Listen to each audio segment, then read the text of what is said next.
আসছি কুয়াকাটা বেড়িবাঁধ থেকে, জিরো পয়েন্ট থেকে বা চৌরাস্তা থেকে 100 গজ পশ্চিম দিকে, আর এই দিক থেকে লেবুরগঞ্জ যায়। আবার এই ঠাকুর পথ দিয়ে ট্রলারে বোটে পাথরার বন এবং সুন্দরবন যায়। এই যে লোক এখানে বসে কিন্তু সমুদ্র উপভোগ করা খুব একটা রোমাঞ্চকর দৃশ্য, একটা মনোমুগ্ধকর দৃশ্য।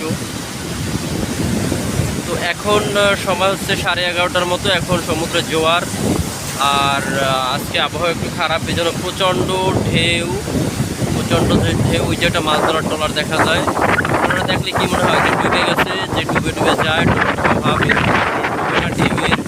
যখন ঢেউটা সামনে চলে আসে তখন ট্রলারটা ডুবে গেছে, কারণ সামনে পানিটা উঁচু হয়, এই জন্য বোঝা যায় যে ডুবে গেছে। এই সময় মাছ ধরতে যাওয়া কিন্তু খুবই রিস্কি, কারণ এই সময় আবহাওয়া খারাপের সময় কিন্তু ট্রলার ডুবে যেতে পারে।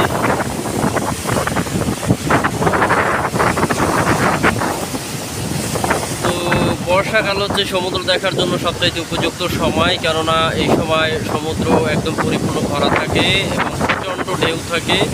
যদি কেউ সমুদ্রের ঢেউ দেখতে চায় তাহলে তার অবশ্যই বর্ষাকালে আসতে হবে, কারণ এই বর্ষাকাল হচ্ছে সমুদ্রের পুরো জৈবনকাল। এই সময় কিন্তু প্রচণ্ড ঢেউ থাকে সমুদ্রে, দেখতেই পাচ্ছেন প্রচণ্ড ঢেউ।